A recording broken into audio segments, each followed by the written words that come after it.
강이 흐릅니다. 오늘도, 어제도, 천년 전에도 강은 흘렀습니다. 강물은 묻지 않습니다. 당신이 살아있는지 죽어있는지 그저 흘러갑니다. 모든 것을 실어 나르며 어느 날 한 수행자가 강가에 앉아 물을 바라보았습니다. 물 위에는 나뭇잎이 떠내려가고 있었습니다. 죽은 물고기가 배를 뒤집은 채 흘러가고 있었습니다.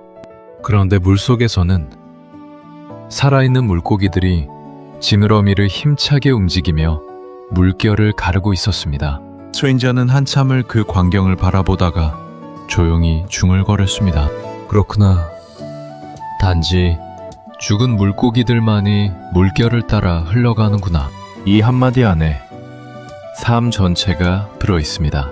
우리는 모두 강물 위에 살고 있습니다. 태어나는 순간부터 우리는 시간이라는 강물 위에 놓입니다. 그 강물은 멈추지 않습니다. 우리가 원하든 원하지 않든 강은 흐릅니다. 문제는 강물이 아닙니다. 문제는 우리가 어떤 자세로 그 강 위에 있느냐입니다. 세상에는 두 종류의 존재가 있습니다. 하나는 그저 흘러가는 존재입니다. 바람이 부는 대로, 남들이 하는 대로, 유행이 바뀌는 대로, 욕망이 이끄는 대로. 이들은 아무런 저항 없이 물결을 따라 떠내려갑니다. 편해 보입니다. 쉬워 보입니다. 힘을 들이지 않아도 되니까요. 그러나 부처님께서는 말씀하셨습니다. 흐름에 굴복하지 마라. 세상의 흐름에 휩쓸리지 마라. 감각의 쾌락을 멀리하고 진리를 향해 정진하라. 단지 죽은 물고기들만이 물결을 따라 흘러간다는 것에 살아있는 물고기는 다릅니다. 살아있는 물고기는 지느러미를 씁니다.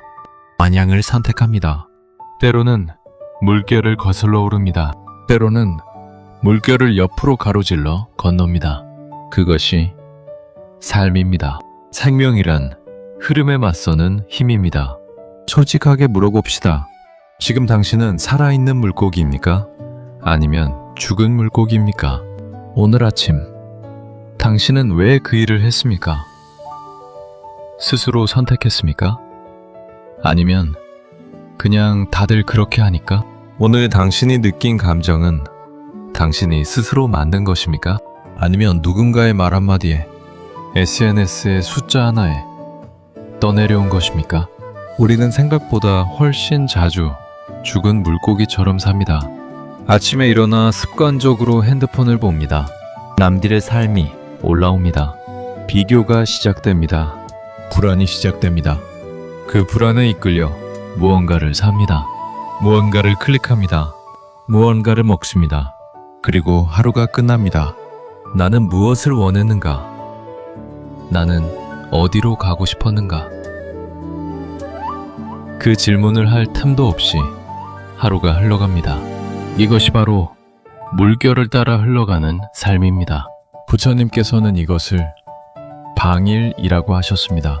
마음을 놓아버리는 것, 쓰여있지 않은 것, 흘러가는 대로 내버려 두는 것. 법구경에는 이런 말씀이 있습니다.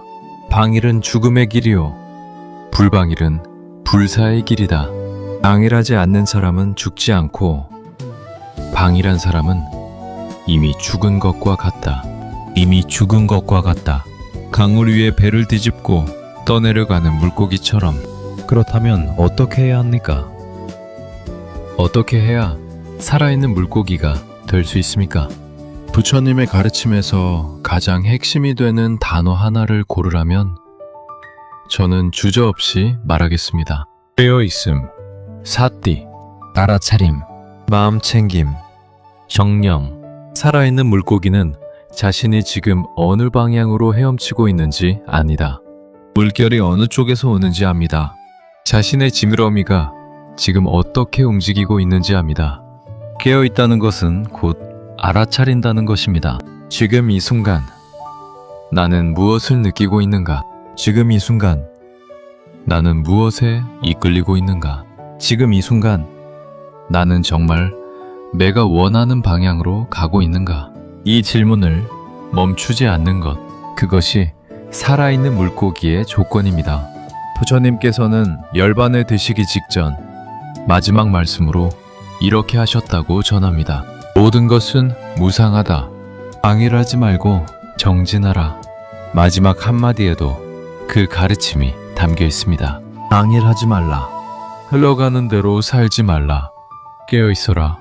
지느러미를 움직여라. 그런데 여기서 오해하면 안 됩니다. 살아있는 물고기가 물결을 거슬러 오른다고 해서 그것이 반드시 세상과 싸우는 것을 의미하지는 않습니다. 때로는 조용히 자신의 방향을 지키는 것, 그것이 이미 거슬러 오름입니다. 세상이 불안하다고 할 때 나는 고요함을 선택합니다. 세상이 더 많이 가지라고 할 때 나는 내려놓음을 선택합니다. 세상이 빠르게 가라고 할 때 나는 멈추어 봅니다. 이것이 진짜 거슬러 오름입니다. 불교에서는 이것을 역류라고 합니다.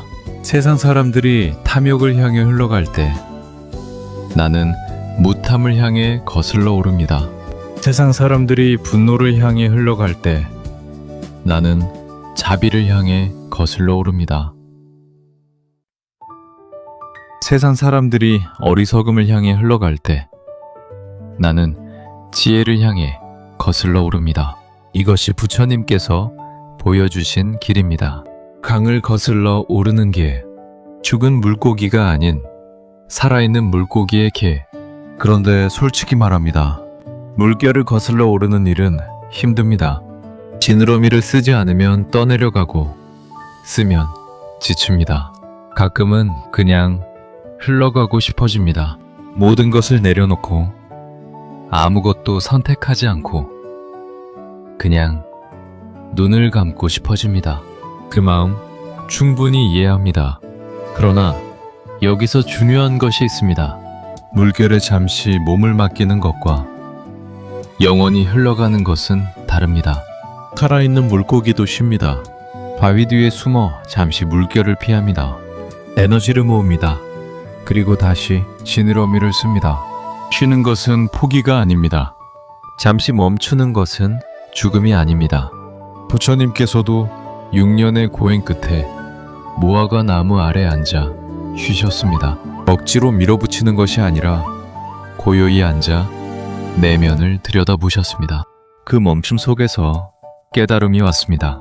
때로는 멈춤 자체가 가장 살아있는 행위입니다. 다시 강가로 돌아갑니다. 나는 지금도 흐릅니다. 당신의 삶도 지금 흐르고 있습니다. 이 나레이션을 듣는 이 순간 당신은 살아있습니다. 심장이 뛰고 있습니다. 숨을 쉬고 있습니다. 의식이 있습니다. 그것으로 충분합니다. 그것이 시작입니다. 살아있다는 것은 선택할 수 있다는 것입니다. 지금 당장 큰 변화가 필요하지 않습니다. 오늘 딱 하나만 해보십시오. 흘러가다가 잠깐 멈추는 것. 나는 지금 어디로 가고 있는가? 라고 묻는 것.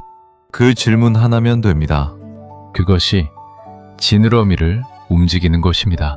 그것이 살아있는 물고기의 첫 번째 움직임입니다.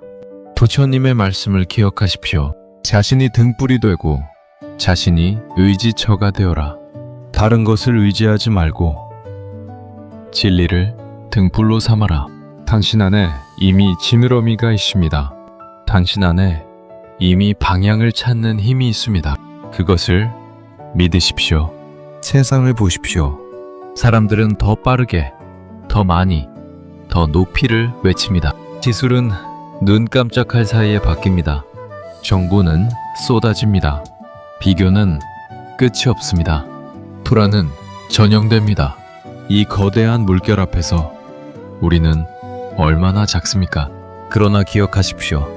강물이 아무리 세차도 바위는 흘러가지 않습니다. 깊은 뿌리를 가진 나무는 흔들려도 쓰러지지 않습니다. 마음이 잘 닦인 사람은 세상의 흐름 속에서도 자신을 잃지 않습니다. 불교에서는 이것을 삼매라고 합니다. 흔들리지 않는 마음, 고요한 중심. 이 중심이 있는 사람은 물결 속에서도 방향을 잃지 않습니다. 세상이 아무리 빠르게 흘러도 그 사람은 자신의 속도로, 자신의 방향으로 헤엄칩니다. 당신은 세상의 흐름에 맞춰 살 필요가 없습니다. 당신은 당신만의 흐름을 만들 수 있습니다. 어쩌면 삶 전체가 수행입니다. 매 순간 선택하는 것, 매 순간 깨어있는 것, 매 순간 지느러미를 씁니다. 완벽하게 거슬러 오를 필요는 없습니다. 가끔은 흘러가도 됩니다. 가끔은 쉬어도 됩니다. 가끔은 넘어져도 됩니다. 중요한 것은 다시 일어나는 것입니다. 다시 지느러미를 움직이는 것입니다. 다시 방향을 묻는 것입니다. 부처님도 깨달음 이전에 수없이 헤매셨습니다. 오행의 길로 흘러갔다가 그것이 아님을 알고 돌아오셨습니다. 그 돌아옴 자체가 이미 살아있음의 증거였습니다.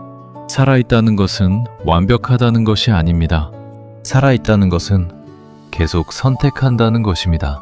당신은 지금 계속 선택하고 있습니다. 그것이면 됩니다.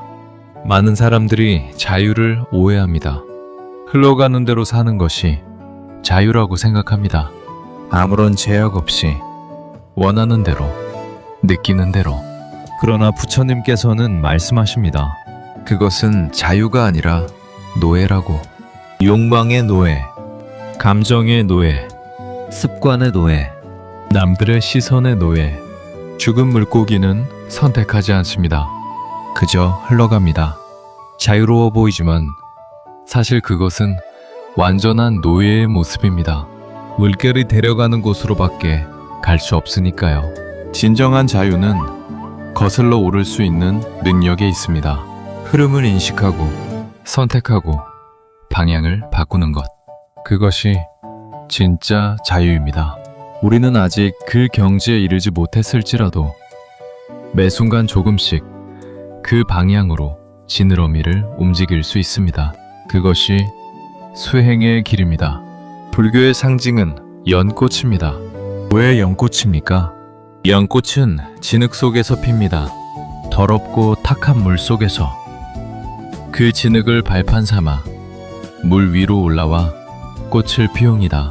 연꽃은 물결에 흘러가지 않습니다. 뿌리는 진흙에 단단히 박혀 있고 줄기는 물속을 통과하고 꽃은 물 위에 맑게 피어 있습니다. 이것이 우리가 살아야 할 모습입니다. 세상의 진흙 속에 살지만 세상의 탁함에 물들지 않고 세상의 물결에 흘러가지 않고 자신만의 꽃을 피우는 것. 당신의 삶이 지금 얼마나 힘들더라도, 얼마나 탁하고 어두운 물 속에 있더라도 그 진흙이 오히려 당신을 뿌리내리게 하고 있는 것인지 모릅니다. 그 어둠 속에서 연꽃이 피어오르고 있는 것인지 모릅니다. 포기하지 마십시오. 지느러미를 멈추지 마십시오. 뿌리를 내리십시오. 다시 강가입니다. 강은 여전히 흐릅니다. 물 위에는 나뭇잎이 떠내려갑니다. 물 위에는 죽은 물고기가 떠내려갑니다. 그러나 물 속에서는 살아있는 물고기들이 지느러미를 움직이고 있습니다. 당신은 살아있습니다. 당신은 지느러미를 가지고 있습니다. 당신은 방향을 선택할 수 있습니다. 단지 죽은 물고기들만이 물결을 따라 흘러갑니다. 당신은 죽은 물고기가 아닙니다. 오늘도 내일도 이 진리를 기억하십시오. 흐름을 느끼되 흐름에 지배당하지 마십시오. 세상을 보되 세상에 삼켜지지 마십시오. 감정을 느끼되 감정에 이끌리지 마십시오. 깨어 있으십시오. 지느러미를 움직이십시오. 당신만의 방향으로. 나무아미타불, 나무아미타불, 나무아미타불.